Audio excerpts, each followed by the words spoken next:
The MTDCNC podcast, sponsored by Langley Alloys, unique metals for demanding applications, providing first-class performance and an international service. Welcome everybody to today's podcast with MTDCNC. Now, we have been talking about it, we've been hearing it, but this is supposedly 2025 is meant to be the year of social media. So we've decided to get together on our first day back at MTDCNC and to discuss marketing and manufacturing, some of the hacks, the tips, and basically what we've learnt in marketing over 13 years, how it's changed, how it's evolved, what we're going to do this year, and also how we can help you. So I'd like to just introduce everybody who's going to be talking on today's podcast. So let's start with the Managing Director of MTDCNC. We've got Joe Reynolds. Hello. Hello, Joe. We've also got a technical presenter and account manager that is Tom Scavala. Hi. Hi. Oh, that was a nice hi. That was very effeminate as well, Tom. I liked it. Well, Hi. this is what it is. Yeah. Taking the gruffness out of his voice. It is hi. And I want an amazing hi from you then as well, Paul, the CEO of MTDCNC. Hello. No pressure. That's the level of marketing we go to on this podcast. Okay, so really it's for me to kind of just host this and introduce kind of what we see in terms of marketing. Yes, we see social media, but it's so much more than social media, isn't it, Joe? It absolutely is. Obviously, a big part of 2025 is going to be more AI. The human element is still there. We're not at AGI, as they call it, yet. But What's I think this? It's AGI. It's basically when it thinks like a human being. At the moment, we tend to do a lot of AI in the silo. Ask it, put a prompt in, ask it to do something. But AGI, artificial general intelligence, is when it thinks like a human being, and we're not far from that. So basically, it would do all different levels of automation for you. So it'd write something, maybe it'd send it somewhere, then it'd come back, it'd make some images based on that text, it'd upload it, it'd put it on social media. So is that why everyone's saying this is the year of social media? Because is it coincidental that AI is here, it's here to stay, and then suddenly there's just this resurgence of everyone posting? It's just, there's so much noise. There's too much noise, actually. If you think AI, we're still on kind of dial-up speed internet, if you like to compare it like that. But there's too much going out, which is obviously AI, isn't it? You've got this, AI is there to help and to serve, not to replace human beings. Time will tell what happens 2, 3, 10 years time. But for now, AI is here to stay. People need to embrace it, both marketing companies like MTD, but also our customers and industry-wide. Joe, I'm going to lean quite heavily on yourself as well as other members of the team. But why is it that I need to lean on you more than anybody else here in terms of marketing? You like to listen to podcasts, you're learning a lot, and it's a huge thing for you. So what are you going to bring to the table? Well, in terms of me, I will say I don't have a formal marketing qualification to my name. I'm an engineer, I'm a manufacturer, but kind of been doing it 13-ish years now, made a lot of mistakes, had a lot of black eyes, if you like. And we just learn as we go. But I'd like to think we do so much of it for so many different companies in this space for so long. We kind of know what works, okay? There's a lot of new technology coming out now, not just AI, but some things are old technologies coming back. We're seeing a big resurgence in, mail dropping. As crazy as that sounds, how old's that? But we're seeing a big resurgence in that. Email marketing done correctly, still a very effective tool. And clearly one day we're going to talk about social media in a short while, but again, that's changed drastically in the last probably 3 months. Pretty much every platform in the last 3 months has changed. And again, I know we're going to talk about that as well. Yeah, okay. So anyone else want to chip in? What's new for 2025? I think you made some interesting points about AI because people would associate AI and think that it takes jobs away in every aspect of industry or every aspect of work.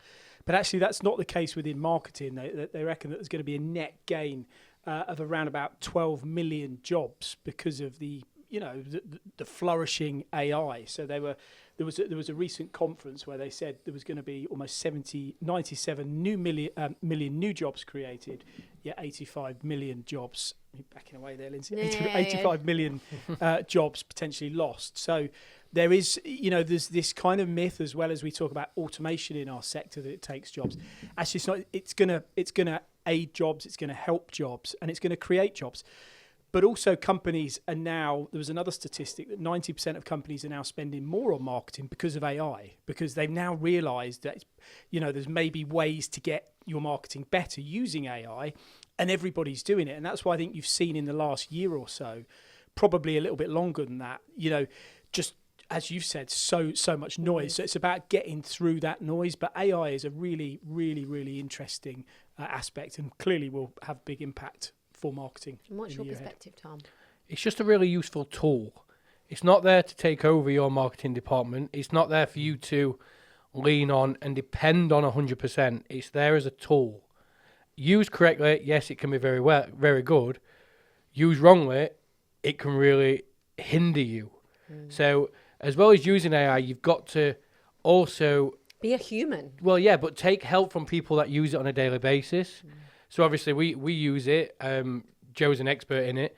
So if you use AI with our assistance, then yeah, it can be a really useful tool for your business. And I think that's the main thing. I will say with AI, we've got a magazine, none of that's AI. Social media, we don't write social media posts using AI.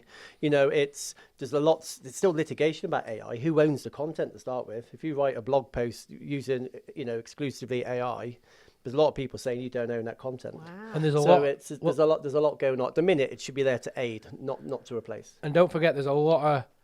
I know we're going to get onto social media, but there's a lot of platforms now that make you tick a box to say you've used AI, because it's not a human. So you've got to make sure what it's writing is correct, and if it's not correct, or if it's putting the wrong stats out. So most platforms now, yes, you can use it. Yes, you're allowed to use it, but they don't trust it.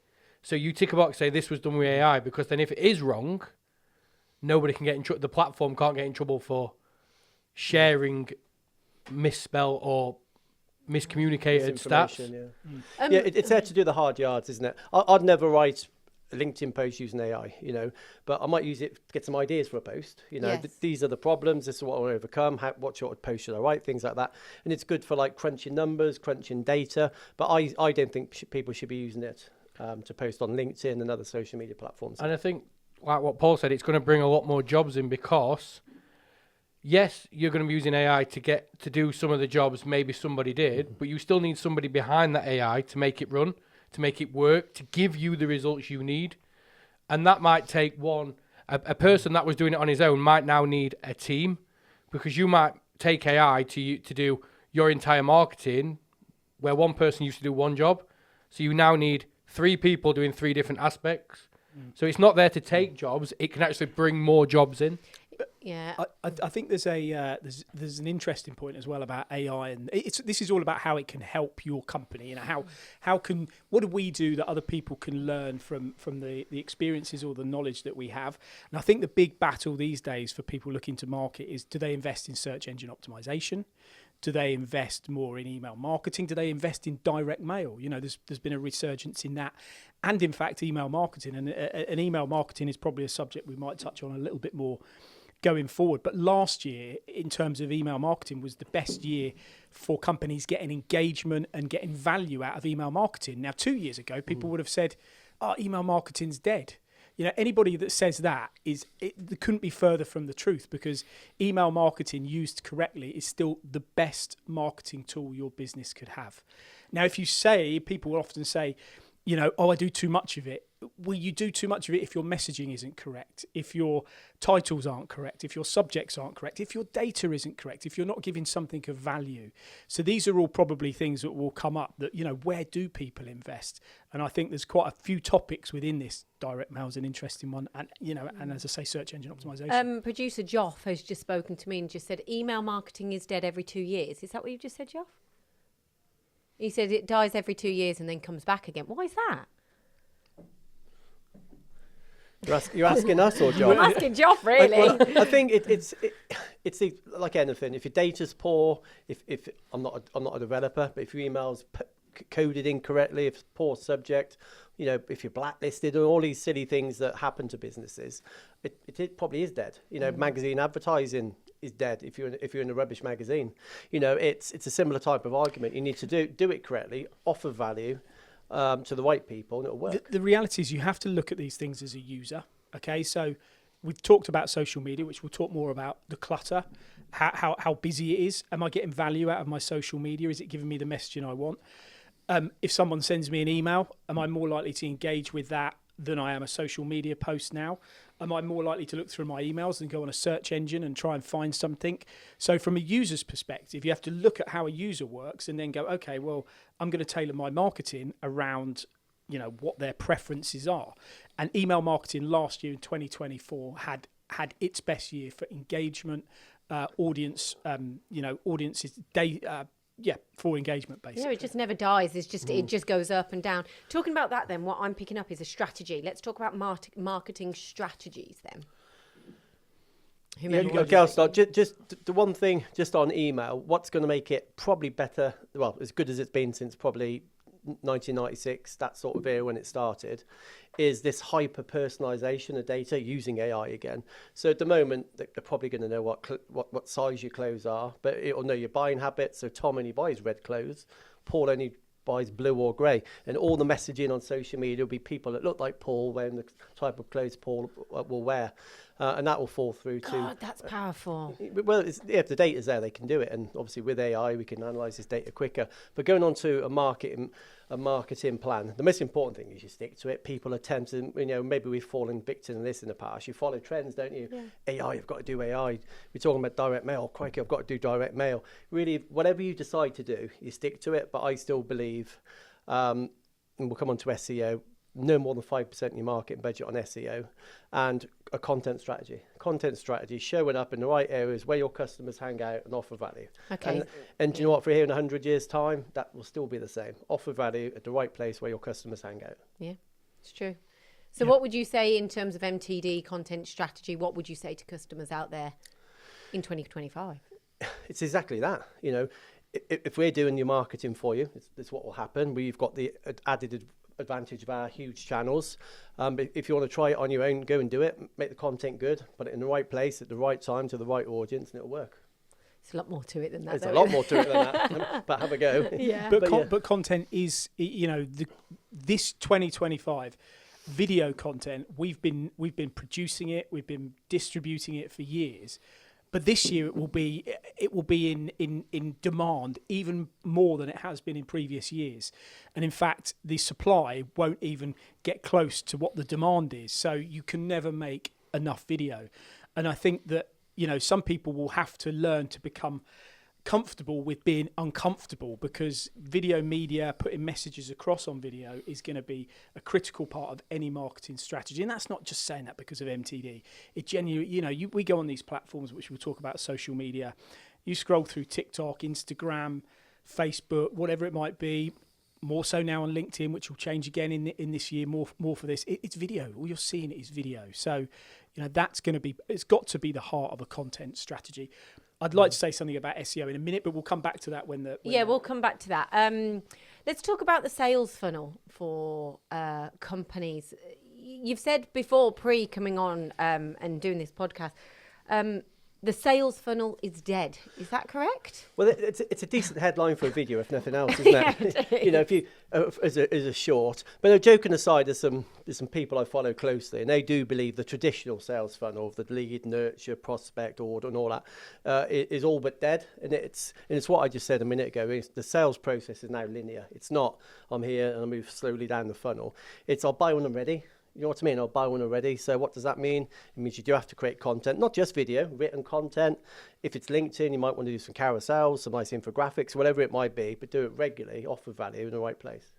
And it's that's kind of what's happening. But the purchase, people buying equipment, whatever it may be, you don't wait for a pair of jeans. If you see the right pair of jeans, just buy it. I know it's slightly different to our world, but it's true.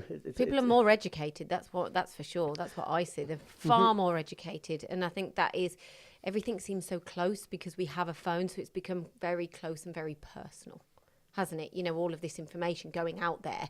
Before you'd have to look for it, or you'd have your salesperson come to you. Before anyone, I think you've said a quote before, but before anyone has bought anything, they already know 80% of what they need to know, or 90% of the information about what they're going to buy before they need to buy it. So what is it that kind of makes them go that one step further? That's changed massively as well. And I think if you go back, again, a few years, 10 years, websites were absolutely critical to your company's standing and selling and promotional marketing and all the rest of it, and they still are, and will become even more so again, I think, as everything tends to do a full circle in marketing.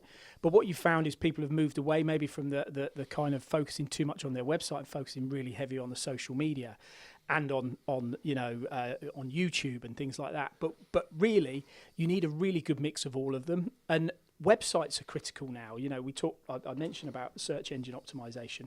People are now still using Google search. They're trying to get up the search engines, but they're changing their algorithms all the time. So how do you overcome these obstacles? Short form content is now more popular for searches than long form. So does that mean you start producing more short form content, or then drive from that to long form?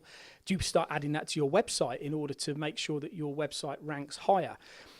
This mix, websites, email marketing, the use of AI, social media, all of this stuff, it's almost like they're all vying for everybody's attention, aren't they? Which one's going to grab the most attention, and each one of them is becoming more powerful. Then one is overtaken, and it's just an ever changing landscape. Well, AI is a topic that we've kind of covered, but is there anything anyone else wants to add in terms of AI? Not really, to be honest. I've had enough of it already. I have, Scares honestly. me, yeah. I wish it never here, but it's a pain. But joking aside, none of us know. I can tell you, we're having a completely different conversation 12 months' time, and 5 years' time, it'll be completely different again. I do think it's about this personalisation. In time, just sending an email to a lot of people won't be acceptable anymore. That will go into some sort of AI system. It knows Paul Jones likes this brand of machines. It knows He's really good at golf. It knows Lindsay Vickers likes this brand of cutting tools, or whatever it might be, and it's all about that data. And that's not far away at all. I think I've seen a lot of posts about people saying this year, but it's all about people. I put that on my post. I put 2025 is the year of ... people, and I think it is. I think AI used correctly works really well, but you can't get away at this moment in time. Who knows what the future holds, but you can't get away from people. You really can't. And yeah, people buy people, all those silly old analogies, but it's true. As I say, with AGI just around the corner this year, next year, 10 years time, whenever it is, that might change. But hopefully not. Meta put out something the other day that they are making not fake profiles. I don't know how it was, but there was a big thing on it about AI profiles. So they're not actual people, they're AI people. So a Facebook friend would be an AI Facebook friend. I saw that, and I think that's crazy. And this is so unauthentic, isn't it? I don't understand why they're doing it, but to prove they can. Is that why? Just to prove they can. And I think this is one of the big, there's positives and negatives, and people say, oh, AI, it's all bad. It's not. We've talked about the good stuff, but when electricity was invented, people go, oh, it's bad. It could electrocute you. Well, yeah, used in the wrong way, it will. But look what it's done to civilization and it's done to the world. So, you got to embrace it. You got to go with it. You got to use it, and you got to use it to your company's advantage. And it's definitely there to be used. Email marketing. So I know we've touched on it, but anything more? Should people be using it more? What are your thoughts? Because you said there's been a bit of a trend. The thing is, people, we're lazy. There's no way around it. We are lazy. So if I sent you an email with exactly what you want, you're going to look at it. Or if you had to then go search for that, you're going to take the email every time because it's come direct to you. You know exactly what you want. You just click on it and you're there. So, and that's the good thing about email marketing. If you put something out that people want and people want to know about, it's direct to them. They haven't got to search for it. They haven't got to look it up. It's there. They click on it. It's a no-brainer. So you're making it easier for the exactly. You're just making it easy for everyone. Go on. So it's what we have found in the last few years. It does go through cycles. You do get years or maybe 2-3 years that are better than others in email marketing, and I think that's like anything. I think things become trendy. People move on to other aspects of marketing, and they ignore previous ones, and then older ones come back. It's cyclic. The really key important things are, as we've mentioned, it's data. It's subject titles. It's making sure that your messaging is correct, and it's regularity too. And people that often do say, you send too many emails. You don't if you're sending the right emails to the right people. In my mind, it serves a massive part of our marketing strategy as a company. It brings a lot of traffic to our website, brings a lot of engagement to our content, but also for our customers, for the people that use our email marketing service. I have no doubt they will tell you, it is a powerful way of them getting their message to a market. Mm-hmm. It's getting harder, though.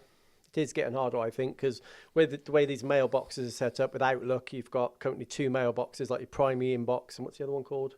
Focused and unfocused. Yeah, Promotions. and that promotions, and Apple have just added a third one. So if you're not careful, you'll drop into the third one. So it's so it's going to get harder. It's going to get harder. Obviously, the more we do a lot of it, we know Joffrey's recording this, he's a data guy, he knows how to get around these things, but just to someone that does a little bit of email marketing, it can be daunting trying to get around all these systems. Our digest, as Joff has just told me, always lands in the primary tab. So, and that's the exact point. You've got to know how to do it. You've got to know how to do it, you've got to make sure that the elements of email marketing that are important are followed. The rules are followed in order to get the best opening rates and the best engagement. And 2024, as I say, was the best year that email marketing has had in terms of engagement. For some time. So, what platforms do people rely upon to search for this information?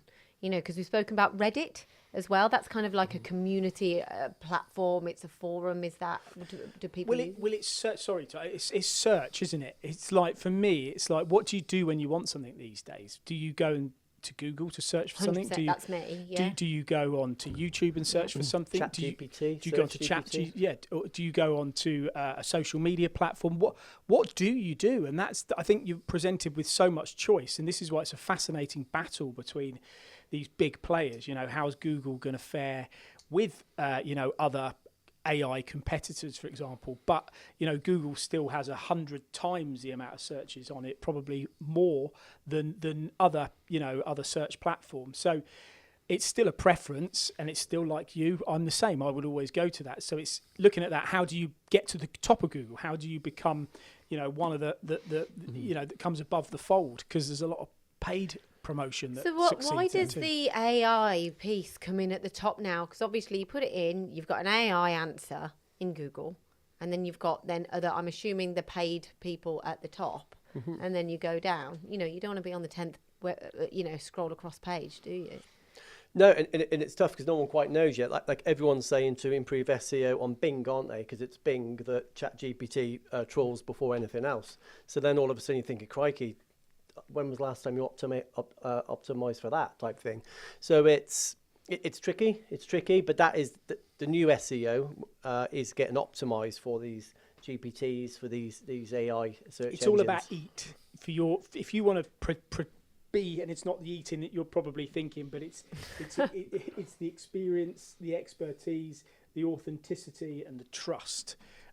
These are elements that you create in your content and your website in order to be able to get as high as possible. And I think in simple terms, if you follow that as a routine, you're not going to go far wrong. You actually really sound like you know what you're talking about, Paul. We listen stuff. We have to. Our business is where it is because we've got this team of people that we work with, and we have to. We have to make sure that we do all we can to produce good content and get it seen and get it watched. I like what you said earlier. We've gone wrong, and we've learnt from it, and that's what you're talking about. Well, we've made lots of mistakes over the years. Of course, we have. We'll continue to make them. Others, we're not working hard enough. But on the SEO perspective, I follow Neil Patel, listen to his podcast every day, and he's made a living out of SEO. He's probably the biggest influencer in the SEO space. Got some massive companies, thousands of employees, and he says, keep an eye on the SEO because it's changing. Don't put more than 5% of your marketing budget into SEO. And that's what he does for a living. Do you know what I mean? So if he's saying that, we should all listen probably. It really is changing, isn't it? And you said about Reddit, and you said there's a lot of machining footage there. Actually, I think Joff said about Reddit as well, but it's a bit of a community. Is that right? Reddit's great for finding answers. If you search on Google for anything, I can guarantee Reddit's in the top 3 for anything you ask it. Really? How to fix your TV, what to do on marketing, how to run a machine, how to fix something. Reddit will always be there because the thing with Reddit is there's so many people on it who have asked the question you want to know the answer to. You will never be the first person who asked that question. Somebody will always have asked it before you. And if somebody's already asked it, they've already asked it on Reddit. And there'll always be hundreds and hundreds of answers. So why not use that as well? Because it's just a great place to be. It's a community.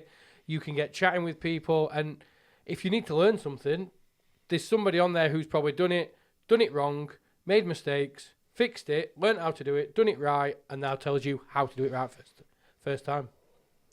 Before we go on to like the topics of social media, what would each of you, from your perspective, what would you say to people this year especially as a tip in terms of marketing their company or their message?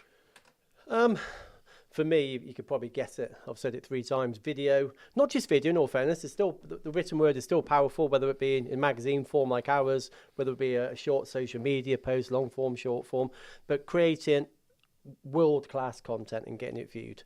Not as easy as it sounds. Certainly video and, writing a good article, that's kind of the easy bit. Even though it's still very difficult, it's getting it watched, getting it read, getting it positioned in the right place at the right time, at the right tone. It's difficult, but that's what you need to do. And we can help with that, by the way. Yeah. And like you say, it's not just the production of it, it's where it goes and what you would do with it beyond there. And I know, Paul, you'll have something to say on this. Tom? A lot of people now are trying to do their own social media. They're trying to grow their own social media. We've done it. And I don't just mean company pages. We've grown his own pages, and we've all learned what to do, what not to do. We've learned it over years.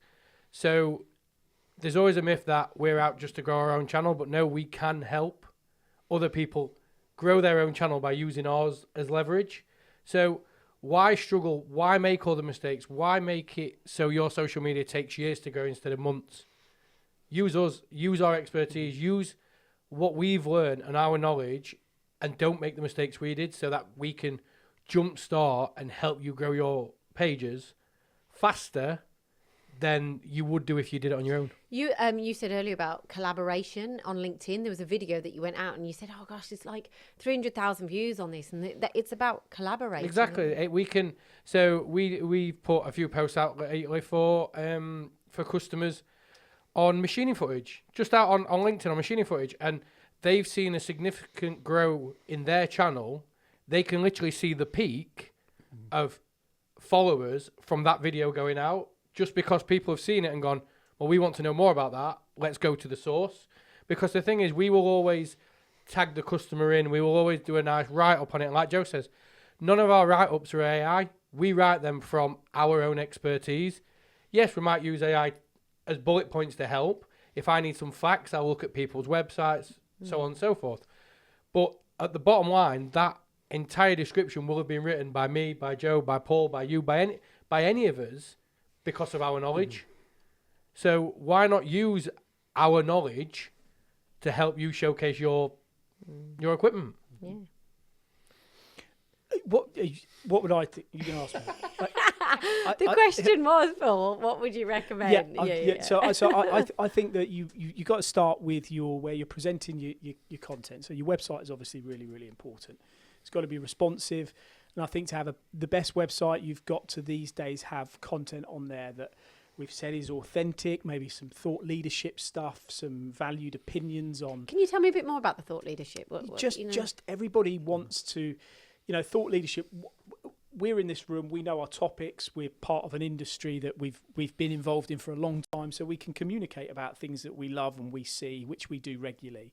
But I think if I was a seller of a product, I'd want to be doing a lot of that. I'd want to be educating an audience via my website, for one, amongst other channels, as to, why I believe or what's good about the product or the service that I'm supplying. So I'd want to get my website geared up to be seen as a very presentable place where, there was a lot of great content that was regularly updated, so I could be found on search engines when people use it.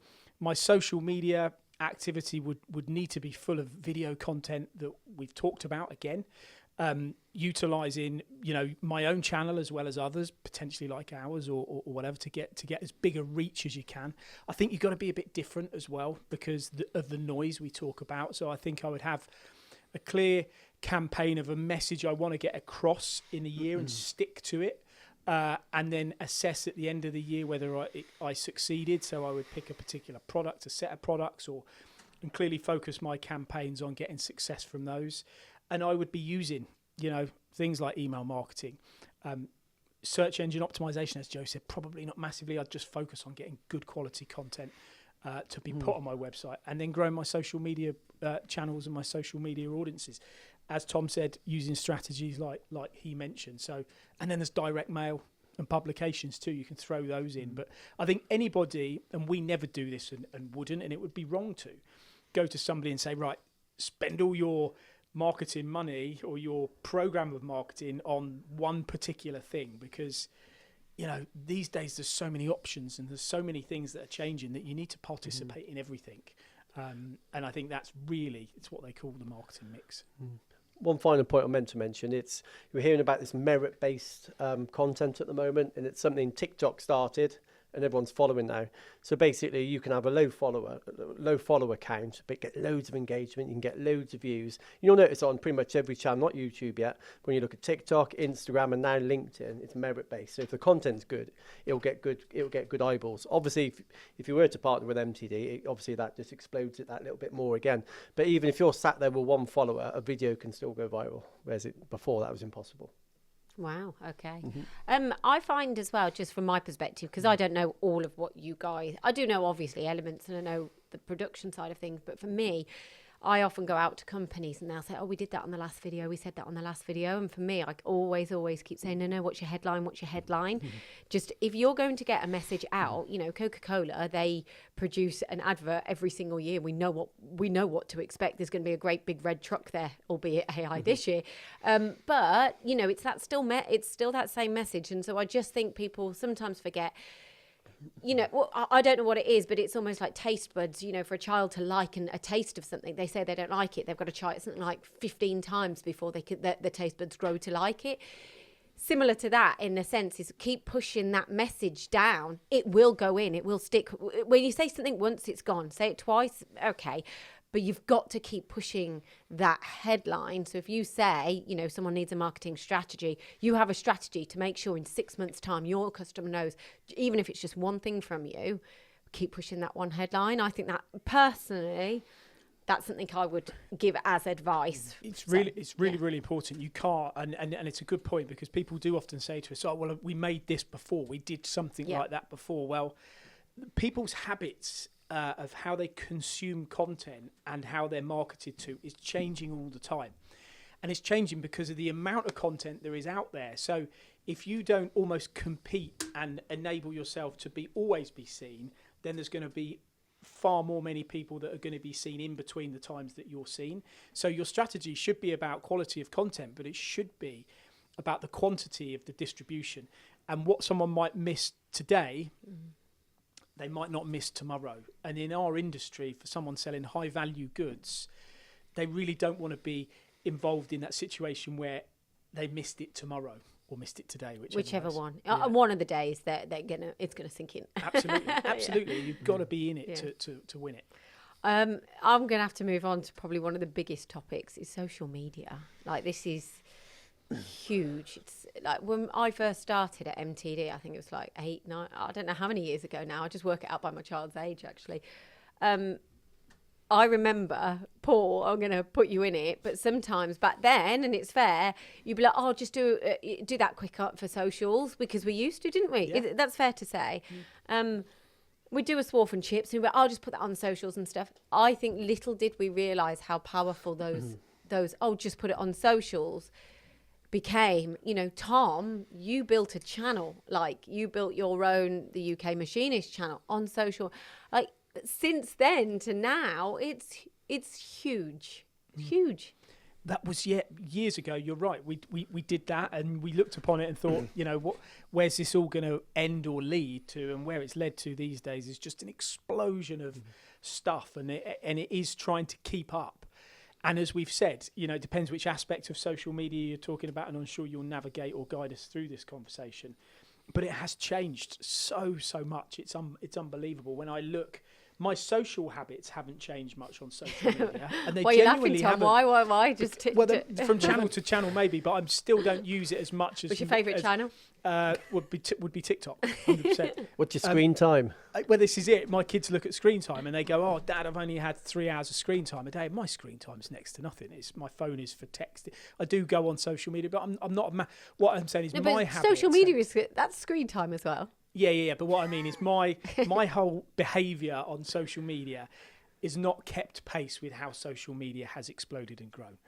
That's just me, but I know how important it is for a business and for a lot of individuals, and it's just the curve, the hockey stick. It's been bonkers. What are your thoughts, Tom?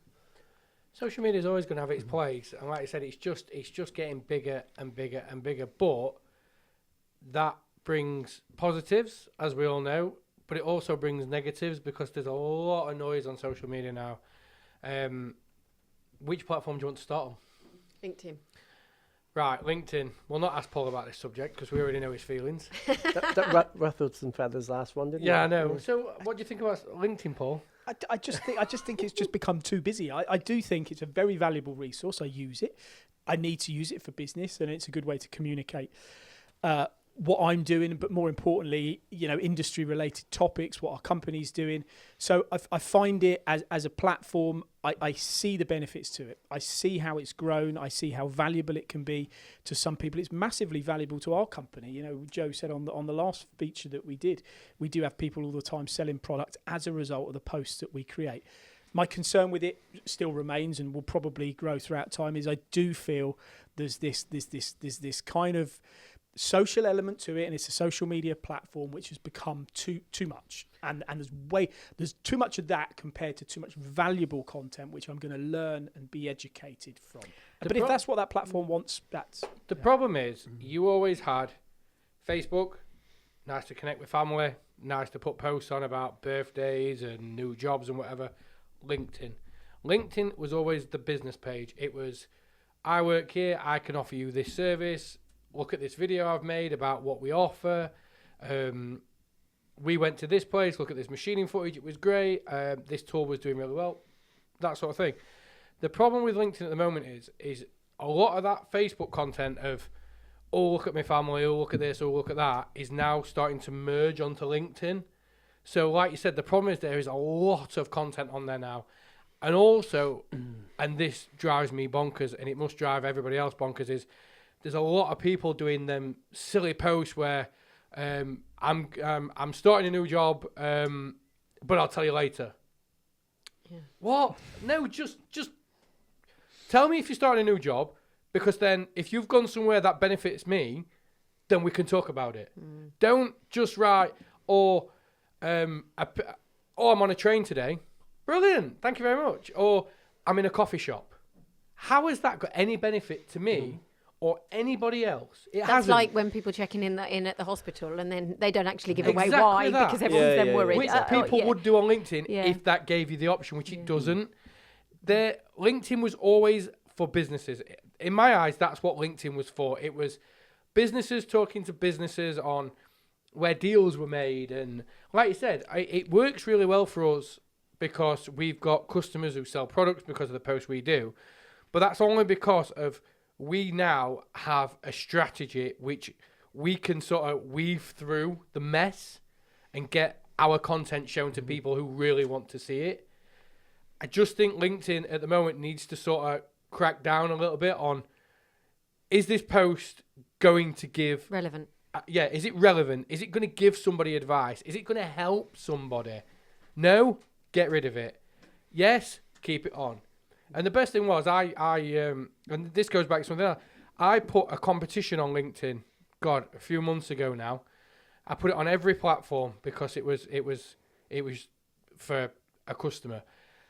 It was on LinkedIn for 3 minutes before they took it off because it didn't go by their code of conduct, because it was a giveaway. Even though I'd wrote in the whole post that it had nothing to do with LinkedIn, it had nothing to do with them, it wasn't affiliated with them in any way.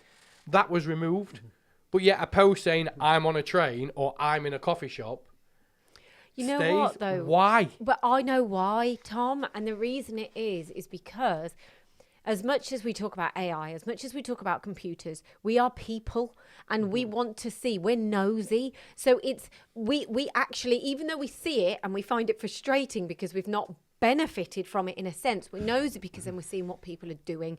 And it comes back to the fact that yes, all these computers can do all of this, but as people, we are intrigued, we're nosy. I wonder why they I'm going sorry, there. Lindsay, I don't care if you go for a coffee. No, and I will not be telling It's you. lo-fi But content. It's just easy though. It's the way the algorithms are now want. It's the way LinkedIn is work. I'm sure Joe I don't knows agree a lot with more. it, but I know why. The reason they're doing it is because of exactly that, and we adopt this as part of our strategy. We do it. We out and about. We post. We show where we are. People, you're right. It works. But there is an element to it where you go, And it's also becoming, and I don't know if this is, obviously we're not going to go into this at all, but political views are starting to creep onto it now. Yeah. Oh, just keep them away. I don't care. Yeah. Just show me about your business. Just show me what you're working on. What you want is a business front. You want LinkedIn to still be business. It was quite interesting. Before we move on, well, we'll talk a little bit more about this. But I saw a post of a recruiter on LinkedIn. You probably find him. You might follow him. And he said, and he almost took the mickey out of being on LinkedIn because he went, "Here is a generic picture of me." For absolutely no reason. Here is some generic text so I can work because I know the algorithm, and if I say this word and this word, it'll boost this. I've seen that. Yeah. And then he wrote at the bottom, however, if you need me to recruit in this area, in this area, in this area, I can. I read the whole post. I don't know why. I don't know why my brain allowed me to do it. I don't mind that. It's tongue in cheek. I don't mind that. No. Yeah. I liked it. And I'm not anti all of this. I totally understand. And there are some elements here. You still need, if it's just business to business, then sometimes you can lose people. And a business can post very successfully, but a person, because it's all down to people. But a personal post will always do far better than a business post. What then it's sad, should isn't people it? be doing then, Joe, in 2020? Yeah, go on. Sorry, we're Well, all telling our views, but It's I've probably said it 10 times already today, but it's show up where your customers are hanging out. LinkedIn. Yeah, I think we probably a good amount of decision makers making a capital expenditure purchase or a cutting tool, whatever it may be. Good chance there on LinkedIn. Are you offering value? If I want to get likes on picture, I'll take my lad to the football or push my daughter in a swing, and it'll outperform any post I've done this month. Yeah. But does it offer value? What do those likes actually mean? If I dig a bit deeper, what's that actually mean? It means nothing. It means Joe's got a daughter and a son. But if you add value where your customers are on a frequent basis and add value, it'll work for you, and that's what you should do. And what would you class as adding value in that? So if I was selling machine tools, maybe I'd pick 10 things about a particular machine tool, and maybe I'll post 10 days in a row. Reason to buy machine X. Look at this spindle. Look at this machine envelope when it's quite a small footprint. Just offer value. Or if that's too salesy, just start doing some, like I do a fair bit about the UK manufacturing space. I'd like to think that adds value. It's not salesy. No, not salesy at all, but grows my profile. Positivity. Gets eyeballs on us as a company. I learn stuff from it. And it adds value. So any of those things really, better philanthropy. Yeah. See, I like to post on that platform about places I've been and seen, like podcasts we do about talking about new technologies, things I've learned that I think, if I showed my 20,000 people that, they're gonna look at it and go, oh, well, that's interesting. It's a story. So it's a story. If I've been to Switzerland or if I've been up to Warwickshire and seen something, and you go, wow. The way that wire threads through that machine is fascinating. People can benefit. That's where I and our team. I think talking about our team is important in those two areas. I think anything that educates someone, if you've been educated, you want to go, right, well, I want to educate my 20,000 followers or so. That it's for me, everything, you only ever buy if you're educated, whether the fact's interesting or not, you're educated. If it's going back to you saying a pair of jeans or some clothes or something like that, you want to be educated. Can I wash it? Can I do this? Is it anything, any little bit of new information that you learn as a steeps you one way or not towards a sale. So for me, it's all about education. And I think as a company, if talking about how people can utilise these, doing podcasts. If I was a business, do my own podcast on my business. Do what we're doing, because people will listen and engage to that or engage with that, and you can talk about what you do, how you do it, what you're good at, and people will get to know, as you said, the person and the personality. And you've taught me loads about podcasts, so the length of a podcast as well. If you're interested, you will engage. Yeah. The thing is with a podcast, a lot of people now, You look at you take a salesman to start with. All they will do day in, day out is drive up and down the country. That's all they'll do. They've got all that time in the car. So why not give them something to listen to? That's what I do. Adding value and educating. Give them something to listen to that adds value. But you made a very good point earlier off set. What? About when you run a machine shop, you listen to podcasts. Yeah. In my day, I'd never have done that. But actually, we had the radio on and we listened to the radio. But now if I was a machinist, then potentially I would have my ear. You can have like one earphone. I don't know the health and safety behind it. Listening to podcasts. I don't know. So if I was a machine tool manufacturer or engineering company, why wouldn't I create a podcast and try and get it pushed out through platforms or be on a podcast that can get to these people that are on these machines? It's a good route. The thing is, you're stood at your machine for hours and hours and hours. And as much as you love hearing your machine, as much as you love watching your machine, at the end of the day, you will get bored of it. So why not listen to a podcast? Because the thing is, if you listen to a podcast, you might actually learn something. Like, you might listen to a podcast that tells you how to cut something differently, and you'll learn from it, and then you'll do it. Because, let's be honest, out of us four sitting here, I can't really think of two of us that have listened to the same stuff. So how can... I know what they used to do, didn't they? They used to have a radio on, but I would put one channel on, you'd hate it. So you'd put a channel on, Joe would hate it. He'd put a channel on, Paul would hate it. So now, a lot of machine shops we go to now don't have that radio element anymore. Everyone has their own thing on because it's personal choice. So you might even find that 3 out of the 5 guys are all listening to the same podcast because it's teaching them something. They're learning something from it. Which podcast might that be, Tom? That'd be ours, the MTD one, MTDCNC one, should I say? And no available on all podcasts. Available on all platforms. Yeah, I know exactly. But it's interesting on podcasts. People talk about this ideal length. It was always used to be 22 minutes, didn't it? Which was the average commute in the UK. Whereas now, one of my favourite podcasts, 5 minutes a day. It's every single day, marketing school. Just one tip every day. Oh, really? About marketing. Well, then it's different because I listen to a podcast that's 2.5 hours long. Yeah, but one of my other favourite is another marketing podcast that's pretty much on the money, 30 minutes. And I like them both equally. But then some of the... I used to listen to Stephen Bartlett. That's an hour and a half, 2 hours, and I don't mind that. So if the content's good, I'll stay there all day. I'll listen to 10 hours on and off. And you don't have to watch it all or listen to it all at once. Yeah. No. You can stop and start it. And I think, and again, I guess without going off piste, if we were giving people routes to market in 2025, podcast creation, I know it's probably not been on the list yet, but it's 100% a really important thing. Okay, let's talk about YouTube because that's where that is kind of the centre of where MTDCNC grew. What would you say to people? What would you recommend and thoughts? Well, the thing with YouTube is, and we spoke about this before, Paul, and the thing is, if people come to a YouTube channel, they will expect the same thing. So if you look at any influencer, I know you hate that word, but you will go and watch their video and they'll have thousands and thousands of views because every single follower is expecting the same thing over again. It's rinse and repeat, rinse and repeat. The thing with our YouTube channel is we have so much variety. Yes, we have a lot of followers, which really helps, but then followers can be split into different topics. So you might have 10,000 people that are on our YouTube channel just to look at software. Then we might have 10,000 followers who are just there to look at machine tools. Then we might have 10,000 followers who are there to look at work holding. So the thing that makes our YouTube different to any other YouTubers, people are now using it as a search engine. Yeah. And I didn't know this. I was talking to a customer a few months before Christmas and he was telling me about it, where videos that were filmed before I even started here, people are bringing up and asking me questions on them. And I'm like, oh, wait a minute, I'm going to have to watch it because I wasn't here. Again, the lovely video of Paul in his shirt and tie is making its rounds again. The thing is, that was the first video he did 13 years ago. But people say, oh, well, once my video's on there, it then gets lost in the library. No, it doesn't, because people are now using our YouTube channel as a search engine. They're just writing in the... Because obviously you can go on our channel, you can write in, oh, I want to know about Citizen. Bang, all the Citizen videos are up. All the Citizen videos are up. Not just the ones we did this week, last week, week before.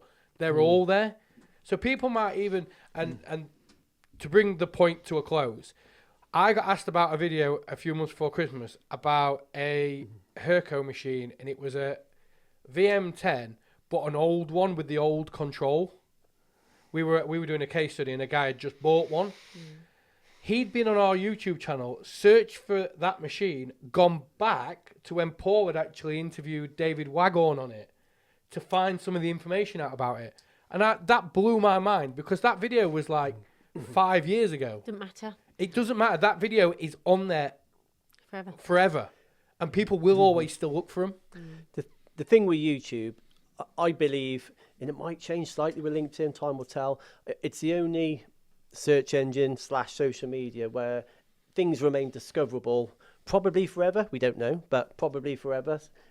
And that's what excites me about it. It's quite funny, like Paul's videos doing the rounds again. And, you know, it just goes to show when you make content for YouTube, it has to be good, because it's going to be there a long time. Scares me, some of the early stuff we did. Exactly, but we've learned, haven't we? We've learned, we've got better. Lovely.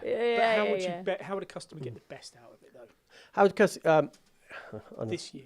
This year, it would be short form content, long form content, mixture of the both, thinking from one to another. Value, that word again, offer value.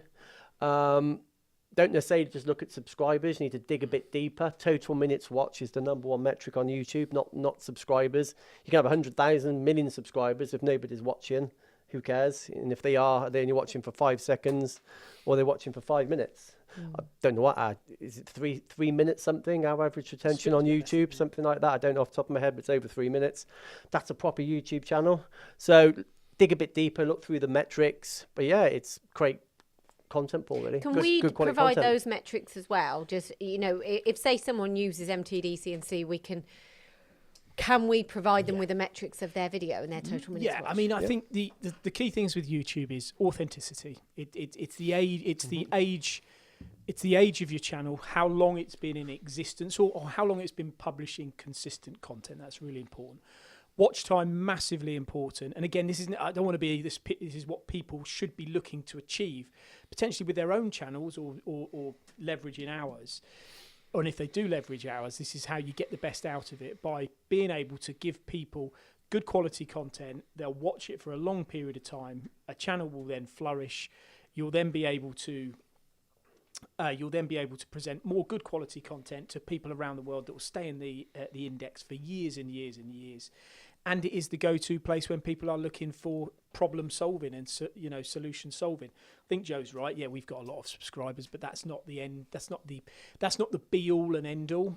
We talk about it. We've got our plaque here, over 100,000, and but there are ways now that LinkedIn and these other social media platforms are working with followers, that YouTube's trying to make it a bit different for people to get subscribers and stuff like that. So it's not, look at watch time, look at engagement in videos, look at the quality of videos. And when people keep coming back to watch your videos and people keep buying stuff because they've seen it on a video, then your channel's working. So I would encourage people to use YouTube 100%. Video content on it, 2025, you've got to. Go on, Tom. And I think that, like Paul said, as long as with people are still selling stuff through videos on our YouTube is brilliant. And the thing is, we've got now, and I hope Paul's okay when we're saying this, he's already put a post out about it, so he's got no choice, is we actually now have YouTube for different languages. So it's not just a guy does an interview in German, it goes on our channel, well, no one's going to watch it because there's more UK. No, it doesn't matter. We now have a German YouTube. So we are now pushing the right video to the right demographic. And I think, again, that puts us in a very strong position for people that use our YouTube channel, because it's not all going to the same place. That's going over there, that's going over there, that's going over there. So we are sort of covering all bases, and I think that's one of the biggest reasons why people should use MTD, because there's other channels out there, we know that, but it all goes into one, it's all funneled into one, where now we can focus that to the right people. We can focus that, because not everybody speaks English, not everybody speaks German, not everybody speaks Spanish, as you can tell definitely there.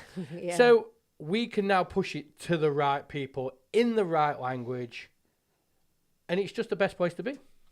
I like it, Tom. Talking about people, Facebook, do people use this for marketing? We said it's about How would family. you get the best out of that if you were a business in 2025? For me, I can't answer that. I don't really use it, so that's out of my skill set, but I'd leave that to these guys. Community, people. Do you want to take this one, Joe? I think it's going through a bit of a renaissance. There's like 80-something% of the world's on it, and there's a good chance the other 20% don't have access to power and social media and things like that. So your ideal customer's on it. You might not want to be sold to, but he or she is on there. I think if I'm a local business, it's probably the number one social media platform. Maybe obviously hairdressers and things, it's the best, but maybe if I'm a tooling distributor, just covers from Yorkshire. I like how you brought up hairdressers, Joe. I do have my hair cut, Tom. By who? But yeah, if it's a regionalised with all the forums and things that are in Facebook, I think it's a really good place to hang out. Organic reach is all but zero now for business pages on Facebook, but it's still worth pursuing. Again, it's what's the word?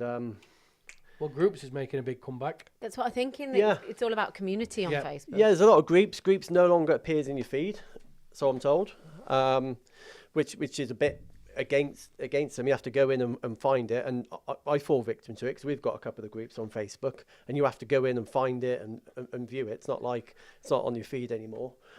Reels should be used again, short form on Reels. Should be doing that frequently.